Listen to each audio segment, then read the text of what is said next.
felt like restoring a saw today, and I hadn't done one for a long time, so I chose a 12-inch Tenon saw. I'd actually just sold a 12-inch Tenon saw, and I didn't have one in restored condition. I actually don't have one to use myself. I went through and I found a couple that were candidates, but this one stood out because it was very well made. It was quite a heavy-backed, deep bladed saw with a handle without any cracks, but it seemed to be unbranded, relatively modern. The screws are nickel-plated brass, but it felt quite a good quality saw. And being a bit rusty myself, I didn't want to, restore a special saw just in case something went wrong. Anyway, so here we go. I looked for an etch. I'd never used the razor method before, but I thought I'd try it. I don't like it. I think I'm going to go back to sandpaper. I did see, I think, something, and I had to keep scraping harder and harder, and then if there was anything there, it could have been my imagination. It seemed to get fainter and fainter. I don't know if you think you can see something there, but I thought I could for a while. Anyway, I gave up and I ended up just wet sanding it, but here I am taking the screws out to remove the handle. They're not steel screws, so they weren't seized. They've got the square shoulders on them and square holes to lock one side in place. Having it on a cork sort of locks the other side of the nut in as you're unscrewing it. And I did my usual method where I just wet sand. I just use water. I don't like using toxic chemicals, organic chemicals. I just use water. I know some of it might get into the spine, but it's not a valuable source, so I'm not really bothered. I used a very well-worn sheet of 180 grit, and at times I had to get a more fresh piece when I did the spine, but it was just a bit of elbow grease. It probably took, 15 minutes to sand the saw down. There was very little pitting on the blade. I was very impressed, and I think if there had been an etch, I probably would have seen it, because I did keep stopping and checking as I was doing it, and I normally am very good at preserving the etch, and I didn't see anything, but I really did momentarily at least think I saw something earlier with the razor blade. But anyway,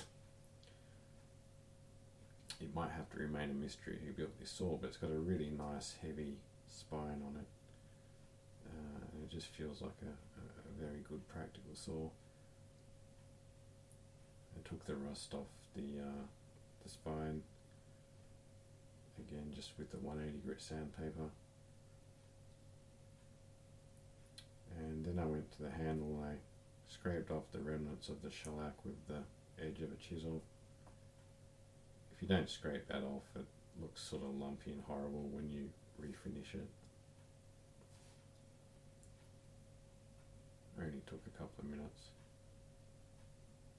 It was very brittle and easily removed, as it normally is.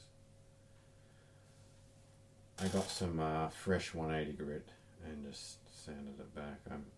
There's no real patina on the handle. There's nothing to really preserve that was particularly impressive, so I just sanded off the crap. I got a special sanding block here to help me out. I used it for the first time. It actually pinches the paper, and it worked beautifully. But then I got the 320 grit, because the end grain on the inside of the handle gets scratched easily, and it's hard to take the scratches out if you get a coarse grit scratch in there. So I always use finer for doing the end grain on the inside of the handle and the back of the handle. And the 320 grit worked really well. There's no need to go any smoother. And then I just finished the edges and the cheeks with 320 grit. I just use raw linseed oil. I don't use the boiled. I heard it's got chemicals in it. I don't know if that's really true, but I get perfectly good results with the raw linseed oil. And I just rub it on with a paper towel. You'll see me apply a bit of wax later, but I like the feel of a linseed oil finished handle. It's just slightly more grippy than shellac. Shellac's a bit slippery for me. And the oil is so much easier to apply than 10 layers of shellac. I only screw the bolts in for the first bit because I don't want to rotate the square bit in the square hole. Although in this case the holes were a bit rounded out anyway. And again, the cork block grips the other end of the saw screw as I tighten. I have a wooden handled screwdriver that has a bit of give in the handle that prevents me from over tightening. And the saw's looking good. It's got a straight blade. I tested it out because it felt really sharp, but it would stick unbelievably in the wood, the little piece of pine that I had lying around. It would catch a little bit as well towards the back of the saw, and it was totally unsatisfactory. It was actually a cross cut. I don't know why, but almost every saw, like 95% of saws I find, or more, probably like 98% are cross cuts, even the damn back saws.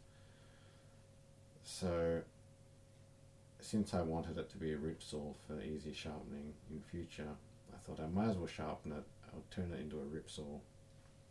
And so I got that set up in between some blocks. Because it was catching a little, I did a slight jointing. I didn't perfectly flatten it. I saw later on, but you know, to within about 1 millimeter, I suppose. And I sharpened with about 3 strokes, aiming for a very aggressive rip. Again, it wasn't a perfect result, but it looked decent. And I set it to about a 9. I actually adjusted it and used a 9 on the older Clip 77, which is fairly coarse, but you set it to a 12 and then the teeth tend to just spring back. So, and since it was getting stuck in the cut, I thought, and then I waxed it and then I tested it, and the damn thing was very catchy, even though I put quite a wide kerf onto the saw